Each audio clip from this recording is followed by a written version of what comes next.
This is the You Winning Life Podcast, your number one source for mastering a positive existence. Each episode will be interviewing exceptional people, giving you empowering insights, and guiding you to extraordinary outcomes. Learn from specialists in the worlds of integrative and natural wellness, spirituality, psychology, and entrepreneurship, so you too can be winning life. Now, here's your host, licensed marriage and family therapist, certified neuro-emotional technique practitioner, and certified entrepreneur coach, Jason Wasser.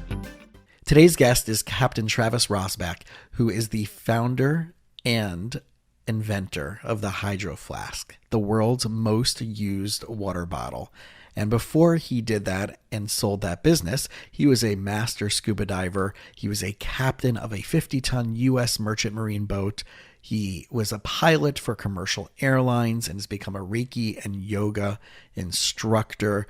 This is a human being who has found his passion, his purpose, his mission, who would much rather be spending time in a scuba suit than a dress suit, all while creating a business that sold for over $210 million and started off with only an $11,000 investment. So Travis, welcome and thanks for hanging out with us today. All right, guys. So as promised, hanging out with Captain Travis. So I don't know how many people actually call you, do people who know you, identify you as Captain? Is it just hey Trav? Is it what do you love just naturally going by at this point in your life? I'll take it all. You'll honestly. Take it all, right? Yeah, the people I would say family and friends that know me the best call me Trav. Captain is kind of it's also kind of like a nickname, but it not like in an admiring way, but just in a nickname way, yeah. Because you're all right, yoga master and Reiki and right. I think this is the interesting thing about the entrepreneurial journey. And as we were talking before the show, of just the development of mindset and psychology of being an entrepreneur, the entrepreneurial mindset is all the different roles and all the different things that we have to play at different stages in our career. And, you were telling me a little bit about the time of being with Hydro Flask, right? Everybody, you all heard the intro. This is the co-founder and co-creator of Hydro Flask. And right there, it's such a cool product and had such a relative influence. And, people got into now I want to have this clean, healthy drinking portable thing with me. And right, it spawned all these other knockoffs. And as you and I were joking about that, but the backside, I guess, the true story, the shadow, the dark side of entrepreneurial life is something that I'm really glad that you and I are going to get to talk about for a little bit, and also the wins as well, and the highlights and all the journey of positivity.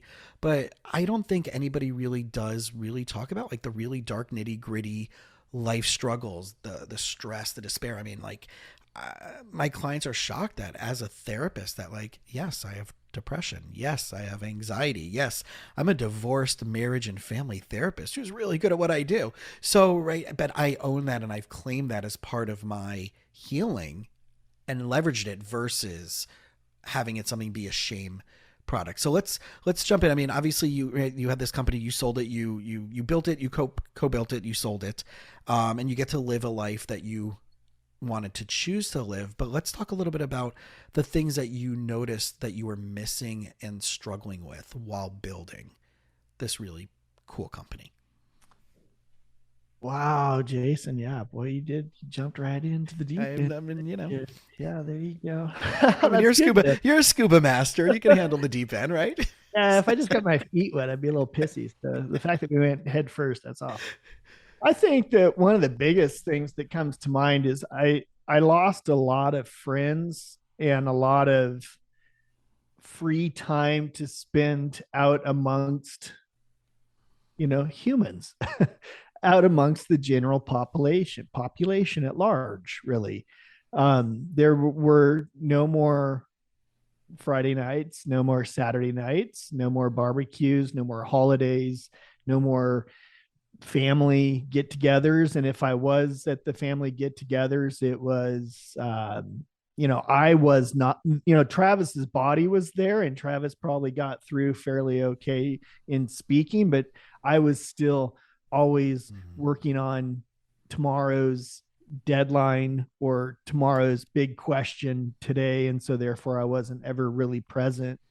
Um, my partner, my girlfriend at the time, she kept leaving. Every time it would get difficult and rough, she would just kind of run away to Hawaii or wherever she'd run away to. And had multiple employees. I had one employee who quit, and she fired everybody before she quit. And then she stole all of my money, all of the money that was left.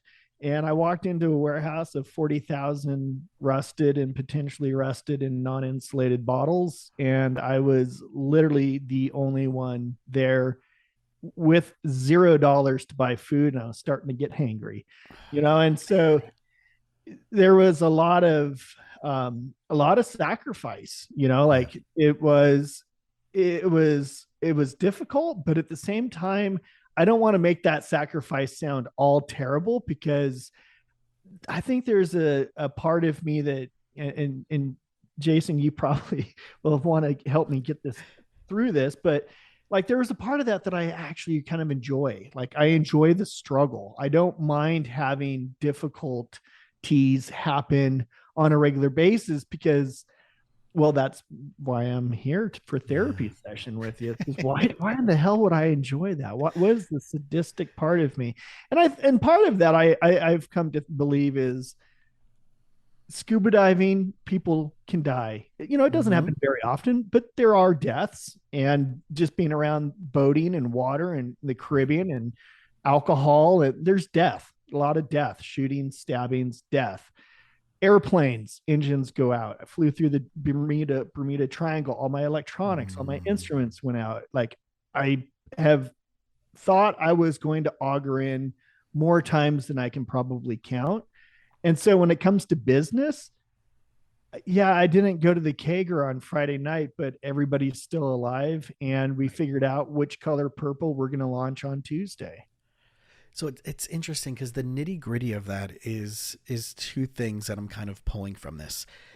So first is resilience, and the second is pressure. And I think that those two go hand in hand. And when we're talking about anything in life, right, as a therapist who, whether I'm working with families or teens or couples or college students or young professionals or entrepreneurs, I think those two things of like understanding that pressure, right? We know that whole thing of pressure forms, right? The diamond and all the other wonderful crystals and stuff like that. But the metaphor usually is with the diamond, but the resilience of knowing that this too shall pass mindset. And this is what's going to form and forge me into something more powerful. Where did you start noticing that you have that even when there was a lot of pain?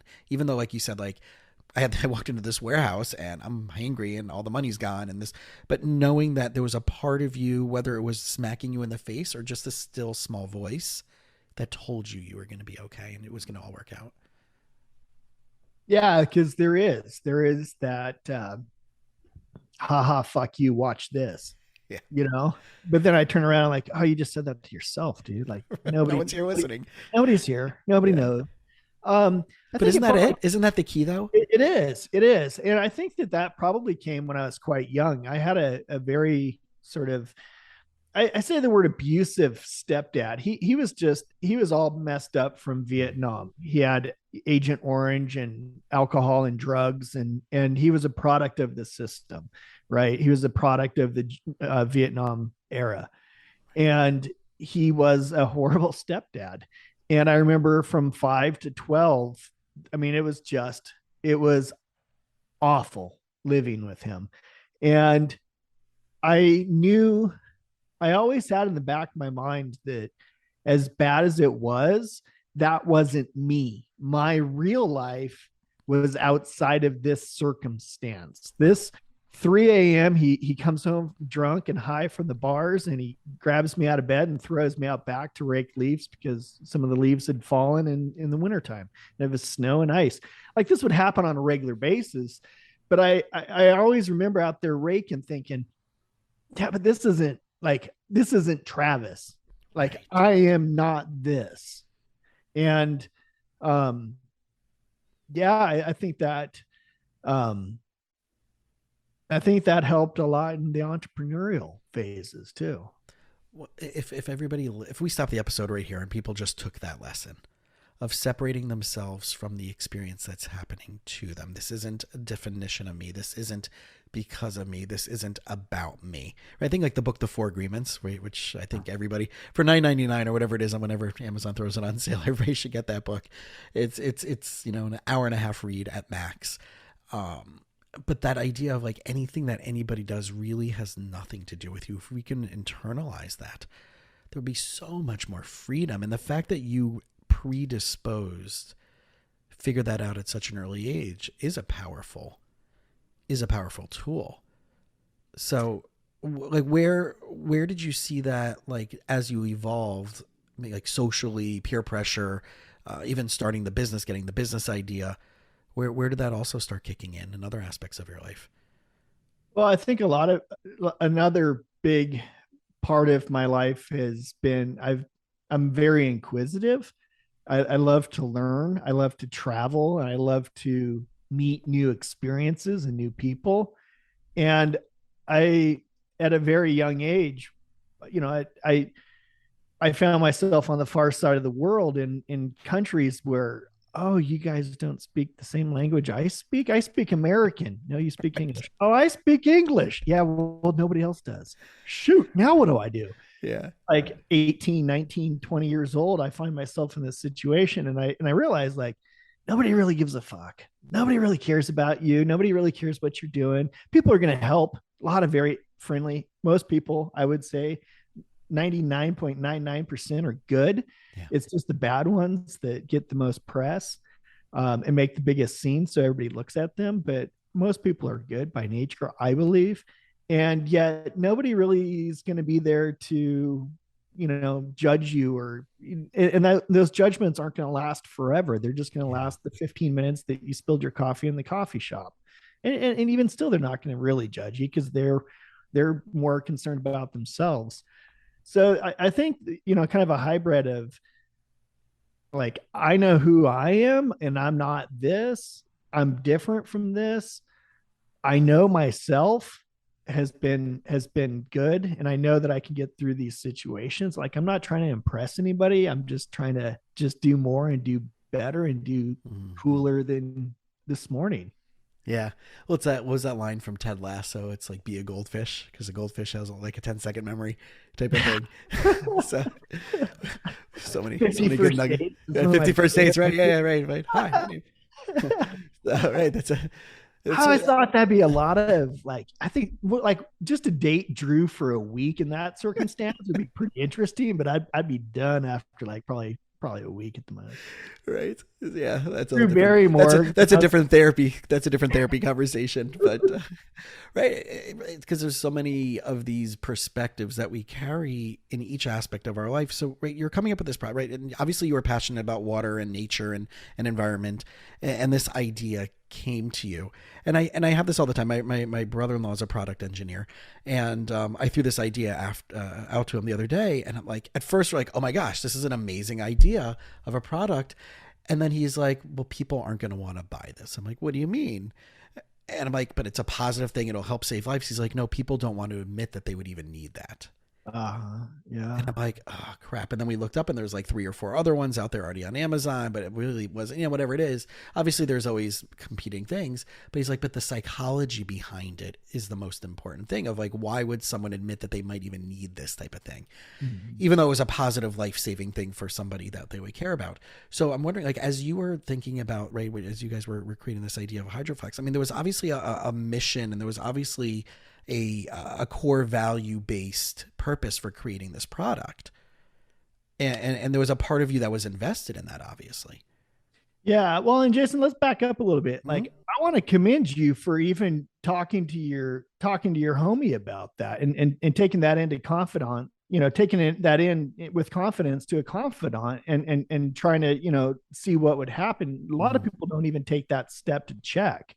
And I look at that as like an exercise that you did. Like, you're now that one exercise stronger. So the next time that you have an idea and it comes and you go to him and he's like, getting closer, buddy.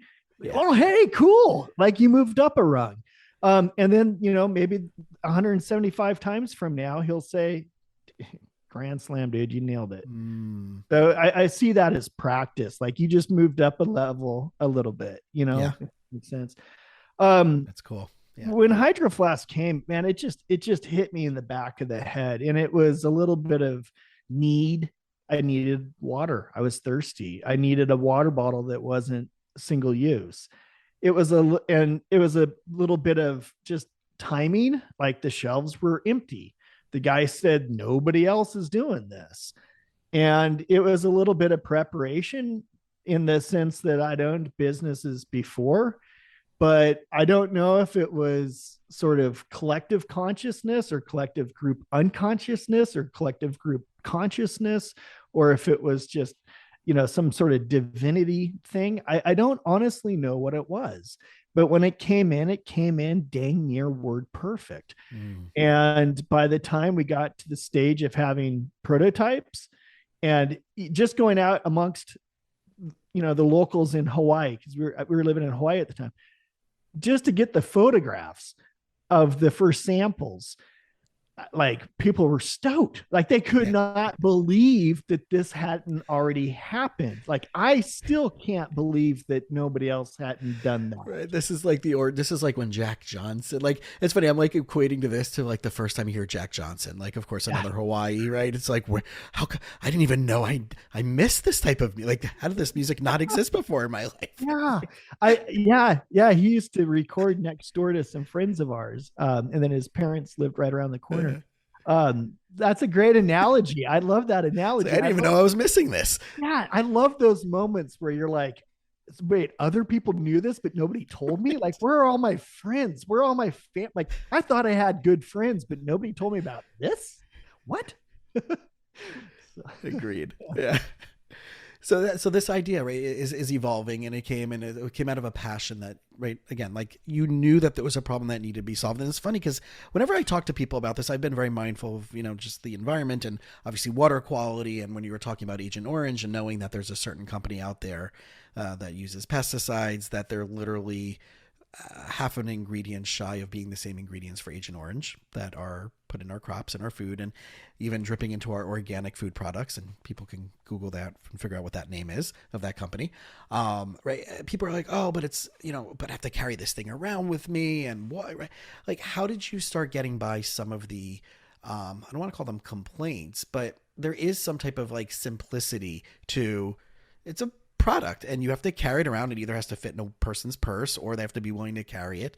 But what did you find some of the struggles to, like, kind of, I mean, obviously there were the people who are all in because they're environmentally conscious, but the people that really made it something bigger than what it just was, what did you find that were some of the difficulties that you had to get past beyond just creating the product, but getting people into that mindset of using this product?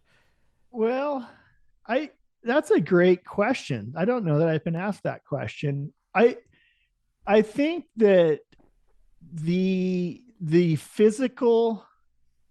psychological and physical benefits of hydration outweighed any of the negative aspects of carrying around a 75-pound metal piece of, of everyday carry item. And so I don't know that I really got a lot of that feedback that, why is it, and we did get, why is it so big? And, do you make it smaller? And now it's too small. Can you make an in-between size?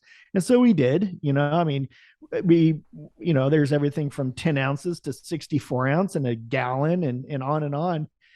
And so there's a size that can kind of fit everybody. The biggest, I would say, sort of tongue-in-cheek complaints that we got is that it worked too well and people weren't accustomed to it. Like living in Bend, having Mount Bachelor so close, people would come in quite upset and very seriously upset that they would put in hot coffee in the morning, go ski all day, get back to their car, pick up a bottle, take their gloves off, pick up a bottle. The bottle's freezing cold.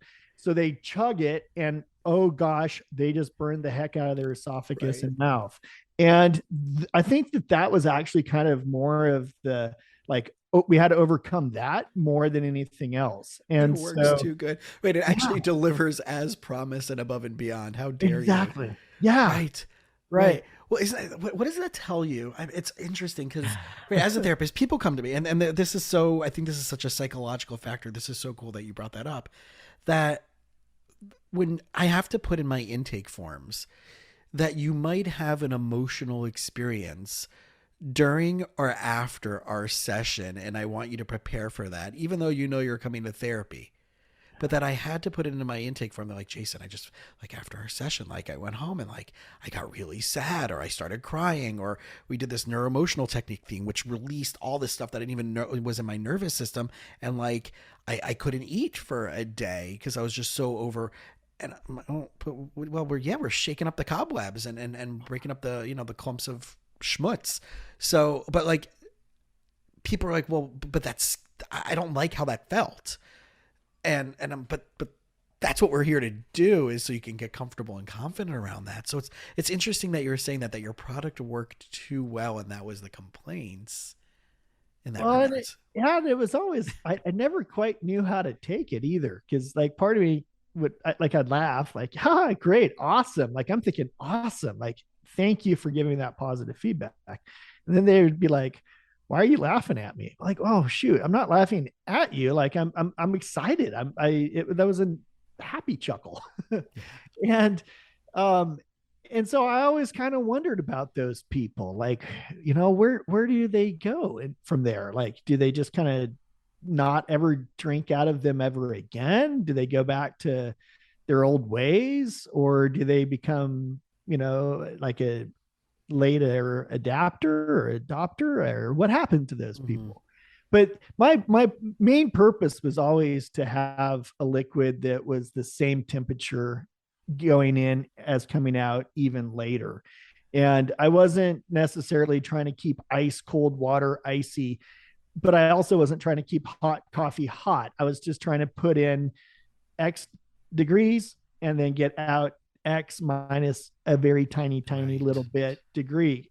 Climbing up to the top of mountains in the wintertime, I want water. I want liquid. With plastic bottles, I would have ice, or I'd have to put them inside my jacket or put them inside my, close to my body at night in sleeping bags, just so that our water wouldn't freeze. I don't want to sleep with water bottles. And so, but I want to drink water. Same thing with the coffee. Like, if I know that I like the coffee this temperature, I'm going to put it in as close to that temperature as possible, and I want to get it out about that temperature.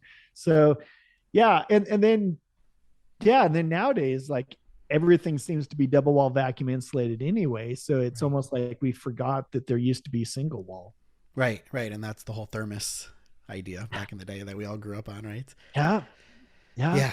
So I'm interested. So I'm looking at, like, just knowing the things that you've done and accomplished, and we're still on that path, but there's a lot of experiential things, right? It's a lot about, like scuba and Captain and now the business and Reiki and yoga. I mean, number one, like all those, I mean, it makes sense. Like if you're a nature guy and, a little bit on leaning the hippy dippy spiritual edge, then like those things might trickle in, but to go all in and now like go from this like entrepreneurial space to yoga and Reiki, was that something you were already doing through the business journeys when you were already doing that when you were a captain, or is this something that came once you already were out of the company? Like, how did that evolve for you?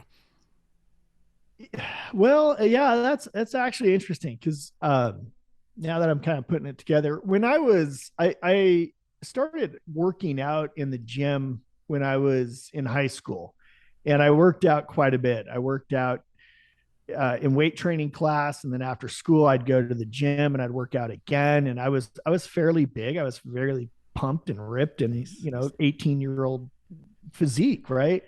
And so when I became a commercial airline pilot, and I found that there was just a lot of stress and a lot of pressure and a lot of physical demand on it too, like that I hadn't never really thought of before. Throwing bags and pulling the yoke and fighting, an airplane. So I started going back to the gym and found that like this thing, yoga, was going on. And I remember I took one class and I was like, oh, this is dumb, but man, the women are just beautiful. Like It's a good incentive. yeah, it was a good reason to wake up at 5 o'clock in the morning. So I did a little bit of that in St. Croix, and then um, completely didn't even think about it at all. And then later with Hydro Flask, somebody I think quite honestly told me that like I need to look into yoga because like I was a bit fried, and I found Bikram, and I went down and hated it, but I loved.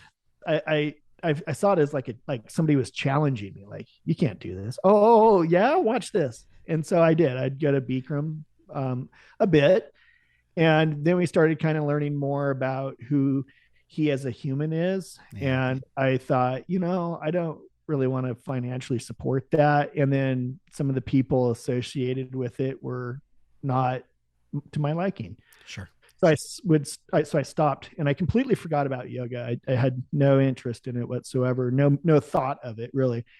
And then after I sold Hydro Flask about probably 8 or 9 months later, I was standing in my living room and I got hit, and it like came down and hit me, and I fell down, and I woke up, and like my tongue was different. Like my mouth, my taste buds were different. My like desires and my vocabulary and everything was just different. Like even colors looks different. It was a very odd thing. And all I really wanted to do was meditate. And I started doing like kundalini type exercises, and I didn't even know what that meant. I had no idea the word. It came innately through you. Yeah. And I had no idea what was going on.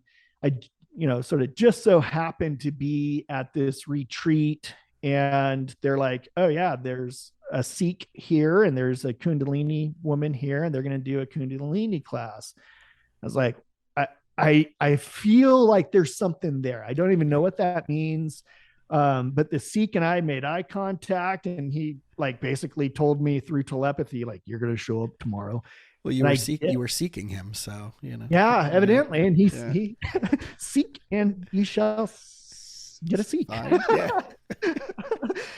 So I showed up, and I started. We start doing the class, and I was like, I freaked out. I was like, whoa, dude! Like, how do you know what I'm doing in my house? Right. And he's like, you need to teach. I said, no, today's my first day. And then the second day was the same thing. This woman was teaching it. And I'm like, these are the things that I do just naturally, just for fun in the morning. For some reason at 4 o'clock, I wake up and I do this. You need to teach. No, come on. This is my second time. Well, I ended up in Bali at a kundalini class. And again, I kind of black out, open my eyes. There's a woman standing on top of me, looking over me. And the first thing she says is, you need to teach. Wow. Oh, come on. And so I like, it was a wild ride, but end up in Santa Cruz, and I'm just cruising, just chilling. We went down to Esalen, just hanging out, doing our thing. And next thing I know, I like got a phone call, and this woman's like, yeah, we got room for you. Come on over for the Kundalini teacher training. Cool. I'm like, did I call you? And she's like, yeah, I think so. I think I got a message from you. So we turned and went over to Sedona, and next thing I know, I'm a Kundalini yoga instructor. That's amazing. And I was just in Sedona for the first time a few months ago for emotional. Oh man, cool. Yeah. I didn't get the vortex hit like everybody else did. I was really disappointed with that, actually. I mean, it's gorgeous and I love it, but I didn't get that vortex energetic. Yeah, I got to realign. Boulder, I get it. I get it in Boulder, Colorado when I'm out there. Yeah, a lot of the locals in Sedona said that the vortex actually left or moved, and it's not there anymore. But like the locals aren't supposed to talk about that, right? Because hey, please come. But it's a beautiful, beautiful, beautiful place. Everybody should really go check it out. It's an hour and a half from Phoenix or in Scottsdale. But it's so interesting how you're saying that. How I just mentioned Boulder, but my connection to when I first started going out to Boulder is within the span of a month, 3 different people mentioned Boulder, Colorado to me. And then it turned out that when I went out there to visit, I got connected to, there's a really hippy dippy Jewish community, as everything is relatively either hippy dippy or very very yuppie, or it goes both ways in Boulder. And it turns out like I got to meet this person that's out there, and as it turned out, he was originally also from Scranton, Pennsylvania, where I was born when my family moved when I was 1, but both sides of my parents are from there. My dad taught this guy how to swim when he was a kid. And subsequently, this has become one of my best friends. So even though he's right. So of course, of all things, and this has become a very close, confidant, vulnerable, we get very deep and vulnerable with each other, but of all the many reasons why, like the messages, these things show up for us. And maybe this is part of like, the resilience and going on this journey and figuring things out. And we don't have to have it all figured out, is we are going to attract, and I don't mean this like necessarily in the law of attraction way, but we do know innately what we need, and we kind of in a way repel it willingly from not just surrendering to that gravitational, emotional, spiritual pull. And I'm not talking about like woo woo and non-scientific and whatever, but like knowing our innate wisdom and trusting that. And it sounds like a lot of that did happen for you. Yeah. Yeah. I had the same sort of thing happen with Boulder too, where it's like, you need to go to Boulder. Yeah. Okay. Thank you. You need to go to, okay. Thank you. Hey, the Hanuman Festival's going on in Boulder. You want to go? Okay. So I ended up, I think it was even the first one. I can't remember, but yeah, Boulder, interesting place. I think a lot of people hear word perfect things to do, but then the little consciousness kicks in and starts to chatter and says, yeah, but you couldn't do that because, not you. Well, but you're the one that received the message. It is for you. It is for you. Go do what you just received that message to do. Correct. Correct. Especially in the entrepreneurial space, though, right? Because, you and I are very familiar with the conscious capitalism. I guess I would consider, your company as a consciously capital, right, business, because it was doing something that was environmentally friendly and sustainable and all those things. But I've interviewed Howard Behar from Starbucks, who's one of the big leaders and founders of conscious capitalism, and such a lovely, lovely human being. And as you were talking, I'm like, where's the higher conscious capitalism? Like just right, those of us that are playing in the mindfulness and the yogi and the healing and the integrative alternative medicine, functional medicine, and then also doing this and finding that balance. Not just like, okay, great, there should be what Whole Foods originally was, local, sustainable. Let's support our local things before Amazon bought it. But taking these ideas of our passions of like knowing that you need to teach and need to lead in a healthy way that's gonna be good for all, and having a product to support that or separate from that, but like to allow you to get there. I think that's like so cool. Cause like how much of your time now, like what is your time? I mean, I know you're about to go to Mexico, but is that vacation? Is that your work play? Is that I'm going to teach and I'm going to guide? Like, what does your life look like now? Cause it sounds like this product, and I know you have your company, Tumalo as well. How did that all, like, where did that lead you to be where you now have this place where you can be more in fulfillment and on purpose more consistently? Well, after Hydro Flask, the biggest thing I really got was the yoga. Like that was, the money came, and the money wasn't nearly as much as people would anticipate or expect or hope. But what I really got was the yoga. I mean, that's what really stuck with me, is that not only did I pick up that capitalistic blueprint and game plan, like I received a copy of the capitalistic How to Succeed in Business. Like it's not even a binder. Like it's probably a filing cabinet. It's like, I envision it as being a lot of paperwork. So those are kind of my two things that I took away, was like how to win in capitalism, and then also the yoga. And it's ironic because I didn't ever set out doing Hydro Flask for money. I never thought about the money side of it. I always thought, worst case scenario, we pay $5.50 a bottle. We sell it for $10. I make a little bit of money, and I use that money to fund my next plane ticket to go move back home to the Virgin Islands and go back and get on the dive boat and go be the dive master again.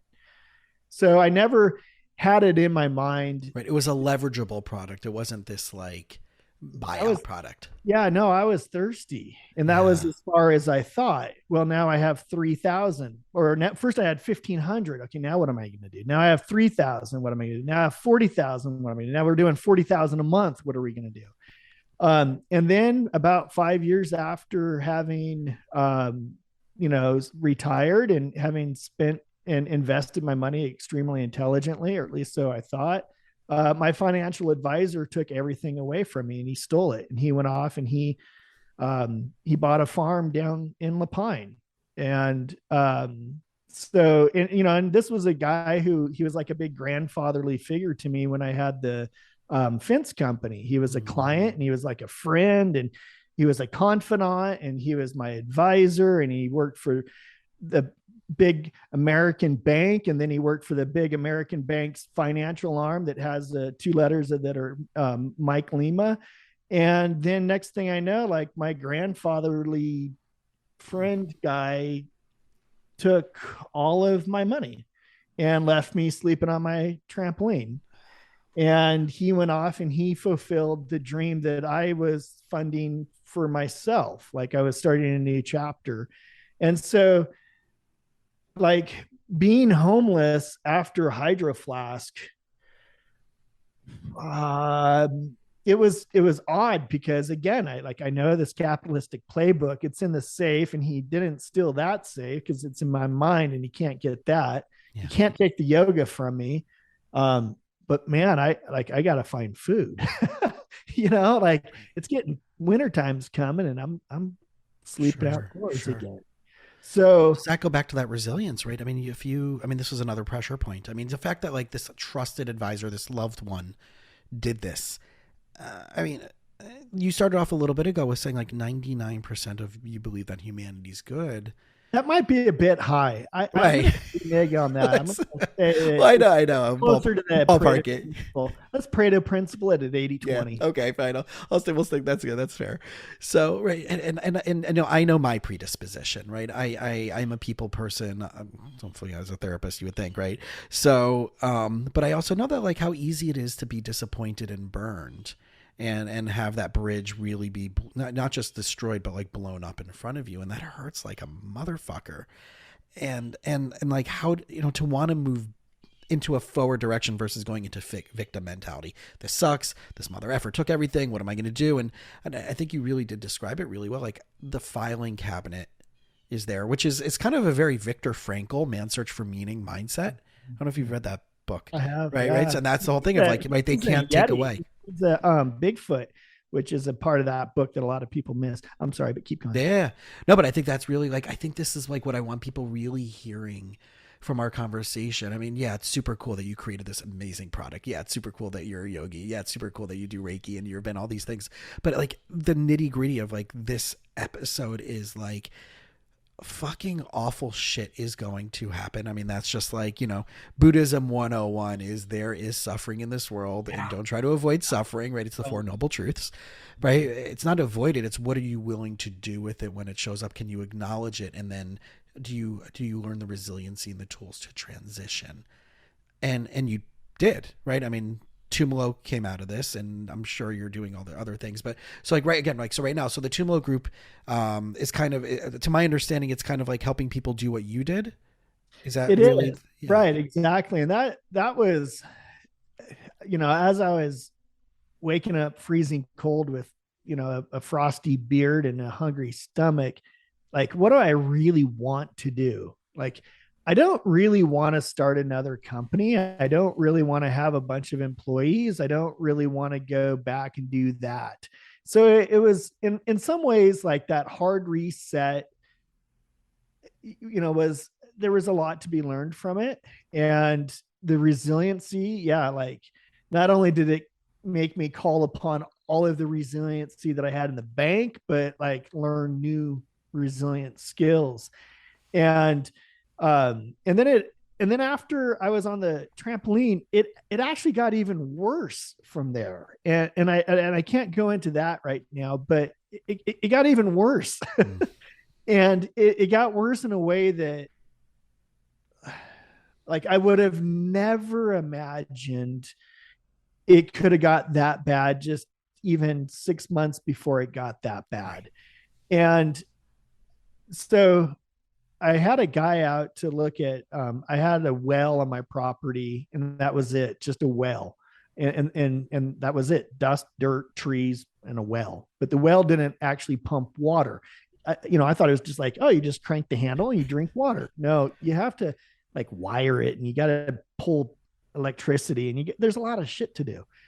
And this guy showed up, and he could kind of tell that I was not doing so hot. And so he starts telling me about how, he went through a divorce, and how, he's hanging out down at the bar down the hill, and he met a great lady down there, and they just love getting drunk together. And and then she got arrested, and then he got arrested, but man, they're doing great. And I should come down and hang out with them. And I thought, like, that would be easy. Sure. Path of least resistance. Yeah. Like, there's a part of me that would love to do that. Like, I'd love to come down and just drown my sorrows down at the bottom of the hill literally at the bottom of the hill. How figuratively speaking is that? But I also used him as like a major, like, oh, look, like, you're going to go. That's me. If I could, right.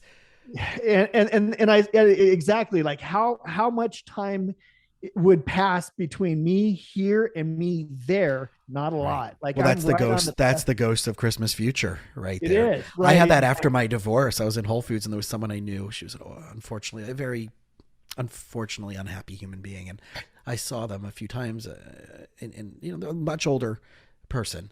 And I saw them in a few, amongst friends. And then I saw them at Whole Foods, and I'm like, this is my ghost of Hanukkah future. Yeah. This is if I don't clean some of my like resentments and some of my anger up, this is what my life is going to look like. Like, everything is going to be miserable. So it's profound to because some people see it and it hits them and it smacks them across the face dozens of times in their life, and they don't do anything about that. And I think that's the ghost of Christmas future, Jason. I think you said it really well. That's not something that I had ever thought about or learned about or read about or people talked about. Is, I always at least had thought about and heard about and talked about the past, and I made a great choice, and so I had a good reward. I made a bad mistake or a bad choice, and so I got a bad result. But to be able to look at somebody or something as a negative role model, because we're always taught growing up, especially in a capitalistic, media orientated society in which the United States is or was, hopefully we're moving away from right now, whatever shit show we are. Who the hell knows what's going on today? Lord. Yeah. But that we're always taught to look up, like, oh, this rich guy or this famous person or this celebrity. But it's equally important to go to Walmart and shop and look at how not to be, and that's something that, when I was young, I grew up, right? I mean, we were eating government cheese, but we were literally smack dab in the middle of the hill. Mm-hmm. The top of the hill was the governor's mansion. The bottom was the railroad tracks where the homeless were. I loved hanging out, drinking 40s with the homeless. Loved it. I would learn so much from the homeless people at 14, 15, 16 years old, drinking 40s with them. They knew how to survive. They did. It was a survival thing. And I'm traveling to the Virgin Islands, and I'm running the dive shop, and we're getting shot at. We've got knives being pulled. We've got death. We've got mayhem and chaos. And then I come back home to Salem, where everything's like, it was relatively safe back then, and it was very, a white suburbia safe neighborhood. So to go back down the hill and go hang out with the homeless people, it kind of like, those kind of like became my people, because we had battle wounds already. And I was like 16, 17. Right. Or I'd go to the top of the hill and I'd hang out with the rich kids and their families and their friends. And I would see these nice cars, and they had food in the refrigerator. I remember the first time I had a sandwich that had gone into the toaster oven. They had a toaster oven. Wow. And I remember eating that sandwich, and I still remember the taste of that sandwich, thinking, I'm going to be rich just so I own a toaster oven. Yeah. I would love to have a toaster oven because this is And we so take that for amazing. granted, right? And I'm relating to your story because I grew up, right, I'm the scholarship kid. I went from public school to private school. And I remember like that first day and like, it was 1993, 1994. And like, I remember one of my buddies, like my parents are going through an awful divorce. I'm there on scholarship. I went to an inner city school where I thought was a gun that was put to my head. It was a magnet school where they, if you graduate, you get a scholarship to a certain program for college, but it was, you know, really an awful environment to be in otherwise. And like all of a sudden, like these kids are showing up in like Land Rovers in 1994, 1995. And they weren't bad kids. This is just the culture of, I mean, they weren't like bad inherently because they lived in that world. It was just like, it was so foreign of like, I know where I was and I know what they're like, there was nothing that they had to suffer from at that point. No. And Or just so they thought. I'm sure so they we still thought suffer. because one of Yeah. those kids lost their father at an early age, or there was other stuff that are going right. In other words, it was context to only what you know at that time, but the wisdom of like, who did I choose? Just like you, who did I choose to get the most value from the most? With the people who were gritty, the people who like really knew how to hustle and really knew how to work, and like and then we take. I think the challenge is it's interesting that we're going here, that we sometimes take pride as a badge of honor in not doing it easier, more simplicity. And I think Right. that's the beautiful thing about entrepreneurship, right? The idea of like, from my business coach, Rick, he talks about simplicity, probability, and leverage. If you're not an expert at it, and it's going to take you exponentially more hours, it's going to cost you more in your energy and your effort, even in your financials, and hiring someone else to do it, even though, well, I have free time and I don't have enough money right now, but I should do it anyway. And that's the Superman, Superwoman syndrome that I think like entrepreneurship helps teach us to get out of. But I think there's like a certain ego play at that. I think there's a certain, we don't take that humility, and we kind of have that badge of honor of like, no, but look what I did, even though when I couldn't afford to do it. And as opposed to like, well, what would have been the easier and simpler way, which is a little bit more of the entrepreneurial leverage mindset. Mhm. Right, right. Well, and that's also a learning. I mean, it's nice that you have a mentor to help you give you the entirety of you have that snippet, you have the Right. vision.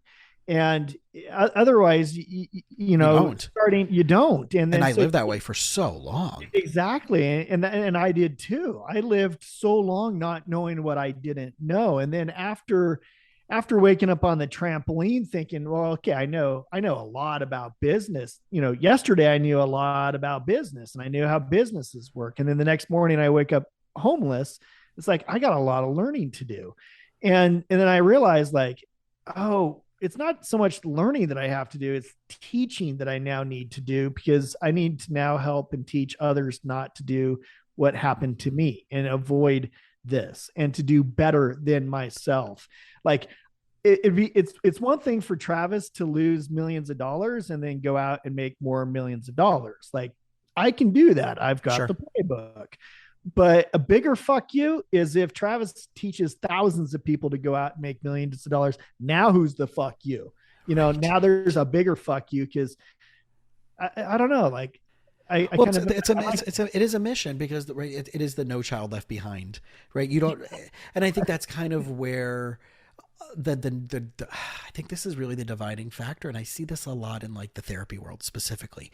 Like if I start charging more money, then I'm helping less people, as opposed to if I charge more money, then I can potentially bring in more associates and grow my practice who can help more people in the same hour that I'm seeing someone. I can have 8 other people seeing 8 other people, or 8 other families, or 8 whatever, or I can give more money to a charity or an organization that serves a population that I would never serve, but I'm really passionate about it. Doesn't mean I need to be the person.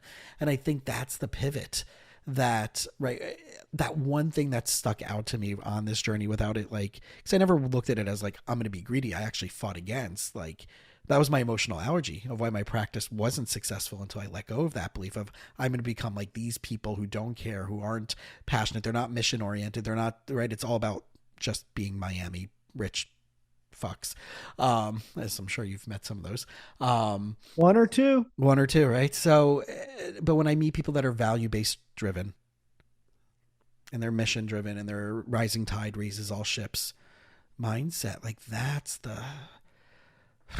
and it's so hard to not fight with people who don't get that, but like there is so much resistance around making this process easier. You don't, Esther Hicks in the Law of Attraction says it, like, you don't have to make yourself poor to make other people who are poor more financially stable. And you don't have to make yourself sick to help someone heal from their own sickness. And that mindset alone is like a game changer when people really get how to apply that. And it sounds like that's exactly the orientation you're trying to share in the world. It is very much so.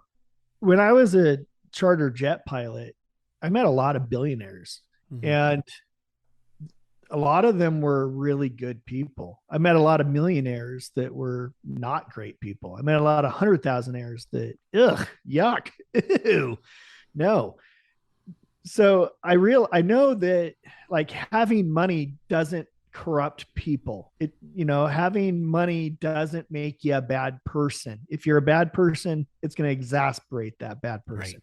If you're a good person, having big money can exasperate good big things. Sure. It's unfortunate. The more I sort of studied and worked with and met successful people, we're taught that success and money can come through,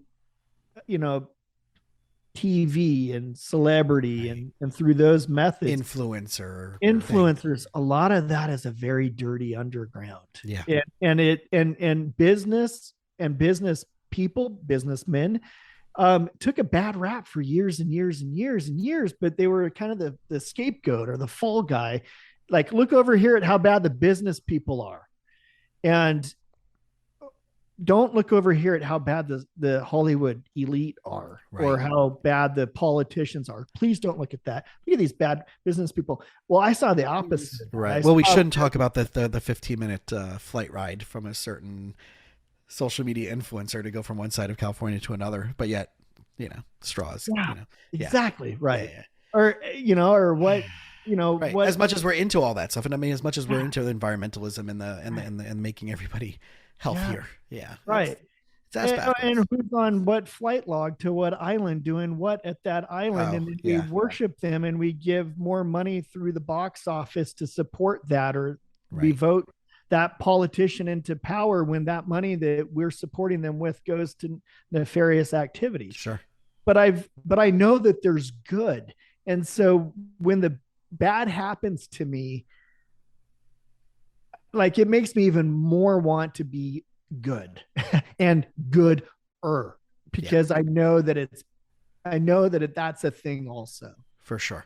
Yeah. And I think that's kind of like the reason why I created this podcast. It came as an offshoot of the conversations I'm having with my clients, from the trickle down effect of the resources and influences I'm putting in. Because like the average therapist isn't going to go to an entrepreneur conference, or isn't doing integrative and alternative medicine or functional medicine, and isn't talking about diet and nutrition and mindfulness. And I mean, they might be like, I joke, it's kind of like, there's now the Lululemoning of therapy, right? The mind body stuff and the Lululemoning of the world, which is great. And I'm glad more people are getting into it. But, and I feel bad that I always shit on Lululemon because they created some cool products. He kind of has it coming himself, but the brand doesn't, which is the dichotomy with them. Right. And everything is a dichotomy. But I think the idea of like taking, it's a good analogy. Right. And taking like psychology and integrative medicine and spirituality and entrepreneurship as lenses, that if you actualize greater skills and awareness in each one of those domains, life will be more purposeful, more mission oriented, more value based in those regards. I think those were the four lenses in which I saw coming from my world as a therapist that I know I needed, right? This came out of my own journey. And I realized like, wow, I'm really passionate about integrative and alternative medicine. I'm really passionate about spirituality. And I know that I avoided and was allergic to business for so many years, for my own family, stuff. And as I integrated that more and more, the healthier of a human being I became, the more kinder, the more compassionate, the more bigger thinking I became, and the more better my therapy skills became, but also the more successful my practice has become. So I'm wondering, like, is this, maybe it's not just about the world of entrepreneurship. It's not all about just being psychologically healthy, and it's not all about just being a yogi.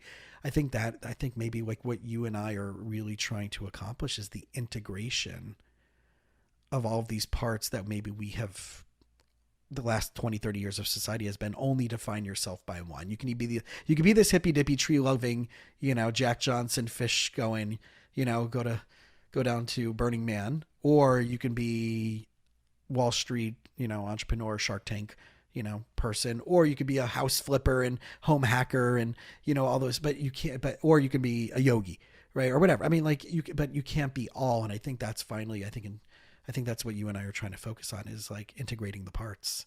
And that's super cool. Yeah, I agree. And then coming at the business from a new perspective also, that is more truthful and more honest and more whole and inclusive, and not necessarily business as of old, not the same way that we used to do things. Yeah. And that's changed. I mean, you see those brick and mortar mom and pop shops that are just what made a Papa John's versus just a Papa John. Right. Or any of those things. I mean, that's the whole, right, with the whole Ray Kroc thing, but then you saw the nefarious stuff behind the scenes. But it's a dichotomy. It really is, because you have to have grit. You have to have a fuck you attitude. And yet you can't lead with that, and that can't be who you are. And that it's fuck you with a heart. It is. You with a heart. It's like when you fire somebody, or you have to make a decision that you're going to go left versus right, and more people are going to get hurt in the short term, but in the long term, more are going to benefit. It's like, I've never been to a war, but I can imagine it's a lot like that. Like, you have to sacrifice some of your troops in order to win the battle. And you're going to have to sacrifice a lot in the battle in order to win the war. Yeah. But at the same time, you got to win the war for the betterment of everybody else around you. That's an even bigger piece of the pie.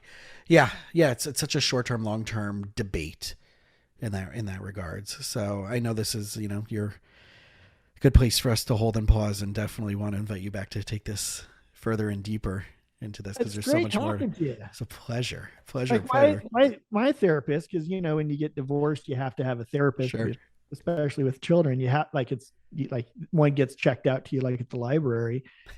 Like, she has like most people she talks to, I think, are talking about like how mean their husbands are, or like how bad their boss is, or like how they couldn't get the parking spot at the cubicle, or whatever or at the building or whatever.